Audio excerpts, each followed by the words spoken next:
کربلا کو آج ہم اور آپ سیلیبریٹ کر رہے ہیں، ایسا کسی مذہب میں کسی دین کو یا کسی ایونٹ کو یا کسی فنکشن کو نہیں سیلیبریٹ کیا جاتا ہے۔ ایسا محسوس ہوتا ہے واقعات کربلا سے، ایسا محسوس ہوتا ہے کہ خیمہ امام آج بھی نہر فرات کے کنارے باضابطہ نصب ہے، لیکن یزیدیوں کی طرف سے ایک بوند پانی نہیں دیا جا رہا ہے۔ ایسا محسوس ہوتا ہے کہ عباس کا کٹا ہوا بازو مشکیزہ سکینہ کو سنبھالنے کی کوشش کر رہا ہے۔ ایسا محسوس ہوتا ہے کہ نہر فرات کے بغل میں خیمہ مظلوم آج بھی باضابطہ نصب ہے۔ آج سے لے کر صدیوں تک امام کی یاد میں محافل سجتی رہی ہے، جلسے ہوتے رہے ہیں۔ کربلا کے بعد بھی بہت سے ایسے حادثات پیش آئے جن کو بیان میں لانا بظاہر ضروری نہیں ہے، لیکن سب آپ جانتے ہیں۔ کارگل کے جنگ کو بھی آپ نے دیکھا ہے، 26/11 حملے کو بھی آپ نے دیکھا ہے۔ بڑی بڑی جنگیں آئی،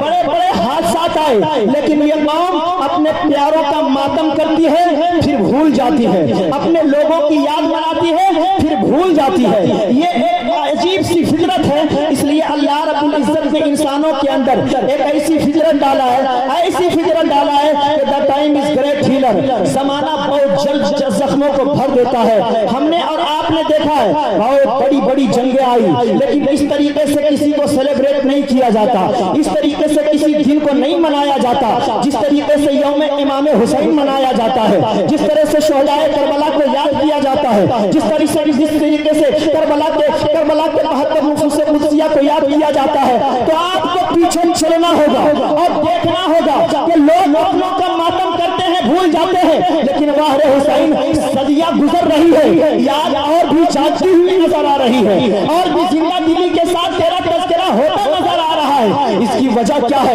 اے میرے آقا، ذرا آپ یہ بتا دیجئے کہ دین تو سب کے پاس اللہ رب العزت نے دیا، نوح کے بعد کے حضرت نوح کے بعد تمام انبیاء کرام کے دین کو ذرا غور سے پڑھیں آپ تو آپ کو معلوم ہوگا کہ ان کا دین اور ان کی تعلیمات کو 100 سال کے اندر بدل دیا گیا۔ اس کے بعد عیسیٰ کے دین کو 100 سال کے اندر بدلنے کی کوشش ہوئی اور بدل بھی دیا گیا۔ حضرت موسیٰ کے دین کو 100 سال کے اندر بدلنے کی کوشش ہوئی اور بدل بھی دیا گیا، لیکن کیا بات ہے کہ دین اسلام جیسا مصطفیٰ لائے تھے ویسا آج بھی چمکتا نظر آ رہا ہے۔ تو میرے اور آپ کے پیغمبر جناب حضرت دو عالم صلی اللہ علیہ وسلم کہتے نظر آئیں گے کہ انعام الرب ان کے پاس دین کو بچانے کے لیے کوئی حسین نہیں تھا،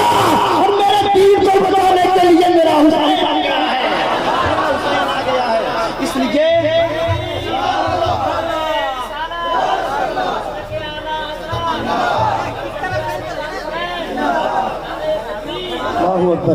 فرزند علی کانفرنس میں آنے والے ایک بات یاد رکھو، علی کے فرزند کی طرح دوسرا کسی کا فرزند نہیں، دوسرا کسی کا فرزند نہیں۔ آپ نے دیکھا ہوگا کہ وہ علی کا فرزند یہ کائنات میں وہ حریت کا ہے کہ صدف کائنات میں یہ نگینہ کہیں اور نہیں ملتا ہے۔ آپ ذرا پیچھے جائیں تو آپ کو معلوم ہوگا اسی دھرتی پر کسی نے مہدی ہونے کا دعویٰ کیا، کسی نے عیسیٰ ہونے کا دعویٰ کیا، کسی نے موسیٰ ہونے کا دعویٰ کیا، کسی نے خلیل اللہ ہونے کا دعویٰ کیا، کسی نے ذبیح اللہ ہونے کا دعویٰ کیا، اسی دھرتی پر کسی نے نبی ہونے کا دعویٰ کیا، مگر واہ امام آپ کی جرأت و بہادری کو سلام، اے واقف رموز قرآن، اے تفسیر رخ و توحا، آپ کی شجاعت اور بہادری کو سلام کہ روح زمین پر آج تک کسی نے حسین ہونے کا دعویٰ نہیں کیا ہے، کسی نے حسین ہونے کا دعویٰ نہیں کیا ہے، اور حسین ہونے کا دعویٰ کوئی کرے تو کیسے کرے؟ حسین بننے کے لیے امی فاطمہ کا دودھ پینا ہوگا، حسین بننے کے لیے فاتح خیبر جیسا بابا لانا ہوگا، حسین بننے کے لیے حسین و منی و انا من الحسین کا مجدہ جافزہ پانا ہوگا، حسین بننے کے لیے عباس کے بازوؤں کو کرتا ہوا دیکھنا ہوگا، حسین بننے کے لیے مصطفیٰ کی چادر تطہیر میں لپٹ کر سونا ہوگا، حسین بننے کے لیے اصغر کے حکم سے پیوست تیر نکالنا ہوگا، حسین بننے کے لیے عاشور کے سب بہن زینب کو اسیری کا سبق پڑھانا ہوگا۔ ارے حسین کوئی کیسے بن سکتا ہے؟ حسین بننے کے لیے رخت صبر کربلا کو باندھنا ہوگا، حسین بننے کے لیے 72 افراد کو لے کر میدان کربلا میں چھانا ہوگا۔ ارے حسین تو وہ ہے جس نے 22,000 یزیدی لشکر کو تھرایا ہے، حسین تو وہ ہے جس نے